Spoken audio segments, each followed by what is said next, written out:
नमस्कार. आपण पाहताय आणि ऐकताय आपल्या हे यूट्यूब चॅनल. मी गणेश तुकाराम शिंदे आपणा सर्वांचं आपल्या हे यूट्यूब चॅनलवर स्वागत करत आहे. आजच मुंबईत धाराशिव जिल्हा परिषदेच्या संदर्भात काय घडामोडी व्हायच्या त्या होतील. मग त्यात माहिती म्हणूनच एकत्र यायचं की नाही यावरही चर्चा होईल. कळीचा मुद्दा असेल तो जिल्हा परिषदेचं अध्यक्षपदाची उमेदवारी कोणाला द्यायची ती. शिवसेना एकनाथ शिंदे पक्षही अध्यक्षपद मागतंय, तर भाजपचा तर पहिल्यापासूनच अध्यक्षपदावर दावा आहे. त्यामुळं ही चर्चा कशी होईल. समजा देवेंद्र फडणवीस, एकनाथ शिंदे, श्रीमती सुनेत्राजीत पवार यांच्या बैठकीत एकत्रित सर्वांनी राहायचं असं ठरलं तर मग समजा फारच देवेंद्र फडणवीस यांनी आग्रह केला आणि सर्वात जास्त सदस्य आमच्या भाजपचे आहेत असं हे करून आपलं जर घोडं दामटलं तर अध्यक्षपद भाजपकडे जाईल आणि उपाध्यक्षपद मग शिवसेना एकनाथ शिंदे पक्षाला मिळेल. असं जर सूत्र ठरलं तर मात्र जे 2-3 नेते सध्या भाजपसोबत गेलेले आहेत, त्यात राष्ट्रवादी अजित पवार पक्षाचे महेंद्र धुरगुडे आणि जवळा निजामुद्दीन तालुका परांडा येथून अपक्ष म्हणून निवडून आलेले माजी जिल्हा परिषदेचे उपाध्यक्ष सभापती राहिलेले धनंजय सावंत हे दोघं नाराज होण्याची दाट शक्यता आहे. कारण या दोघांनाही उपाध्यक्षपदाची आस आहे आणि मग पक्षाचा आदेश ऐकायचा, महायुती म्हणून बसायचं की नाही हे महेंद्र धुरगुडेंना तसा वेगळा विचार करता येणार नाही, परंतु धनंजय सावंत हे वेगळा विचार करतील हेही तेवढंच खरं. पण समजा जास्त आज ती काय बैठक मुंबईत होईल त्यात उडाताण झाली तर भाजपचा बी प्लॅन पण तयार असल्याचं भाजपचे समर्थक धाराशिव जिल्ह्यात त्याची चर्चा करत आहे. या बी प्लॅनप्रमाणे भाजप, राष्ट्रवादी अजित पवार पक्ष आणि 3 किंवा 4 अपक्ष असं मिळून सत्तेसाठी लागणारं संख्याबळ त्यांच्याकडे होईल आणि मग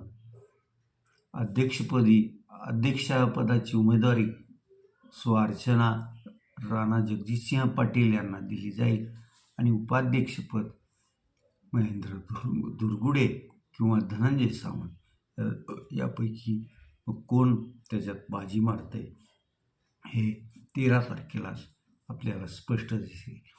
असं करताना हा बी गेम प्लॅन भाजपचा कसा असेल. अंदाज असा आहे की भाजपचे 19, राष्ट्रवादी अजित पवार पक्षाचे 6 म्हणजे 25 आणि तुरुरीच्या अपक्ष म्हणून निवडून आलेला जाधव, आप्पासाहेब पाटील हे 2 उमरगा तालुक्यातले आणि जवळा निजामुद्दीनचे धनंजय सावंत हे 3 म्हणजे असा 28 आकडा होतो आणि 28 ही संख्या सभागृहात बहुमतासाठी योग्य असते आणि मग ज्यांच्या पाठीशी 28 मतं पडतील त्या अध्यक्षा होतील आणि तो उपाध्यक्ष पण होईल. असं हा भाजपचा बी प्लॅन असू. एक हाच्याचं मत पण त्यांच्या सदस्य त्यांच्याबरोबर असणार आहे.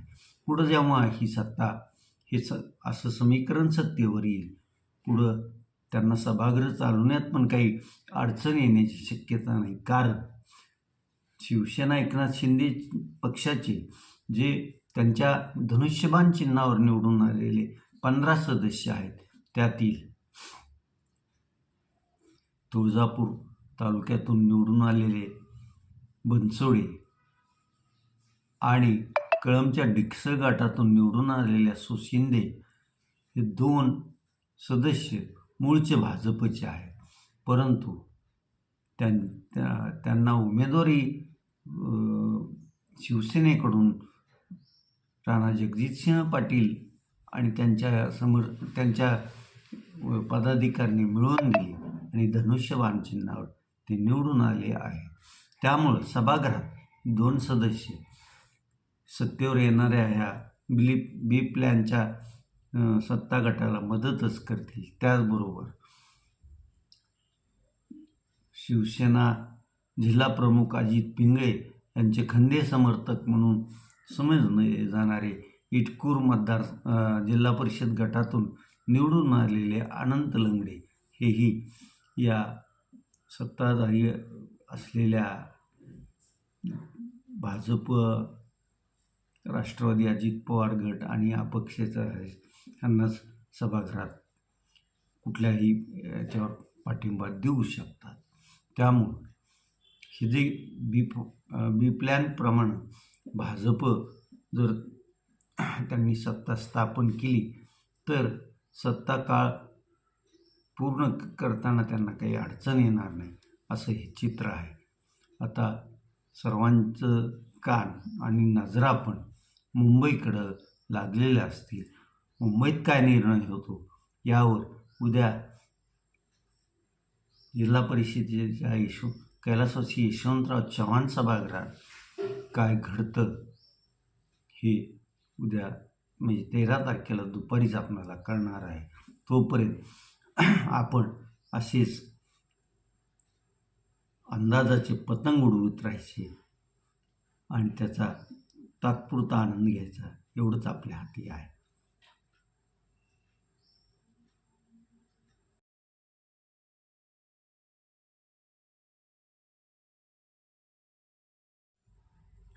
28 जानेवारी 2006 26 रोजी सकाळी 9च्या दरम्यान बारामती येथे विमान दुर्घटनाग्रस्त झालं. ह्या आहेत याच्यात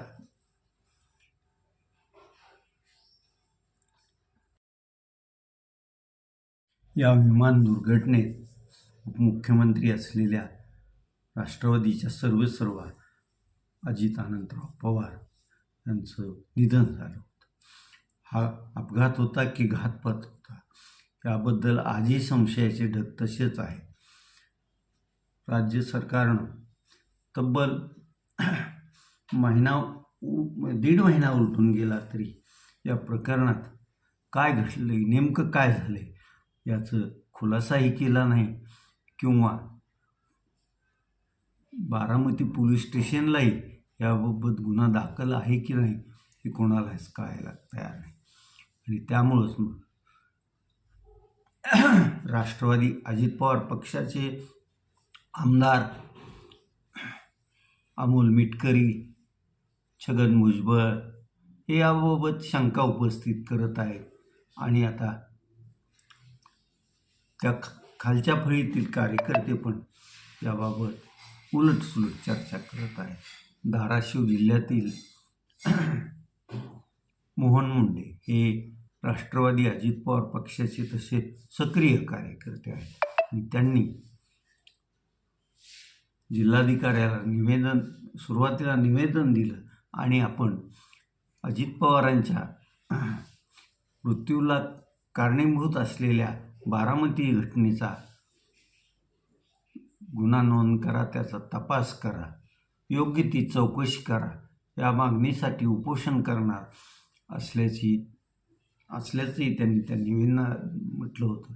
आणि मोहन मुंडे हे आपल्या समर्थकासह मंगळवारपासून धाराशिव जिल्हाधिकारी कार्यालयासमोर उपोषणाला बसलेले आहे.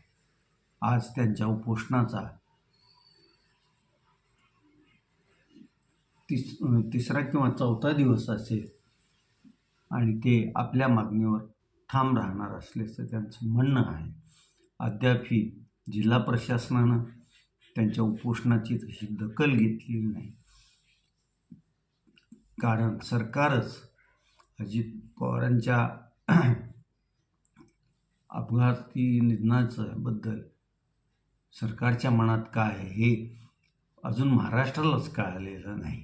त्यामुळं कदाचित मोहन मुंडेच्या जिचं उपोषण त्यांचं चालू आहे त्याकडेही जिल्हा प्रशासन मुंबईतून काय त्याच्यावर आदेश येतो,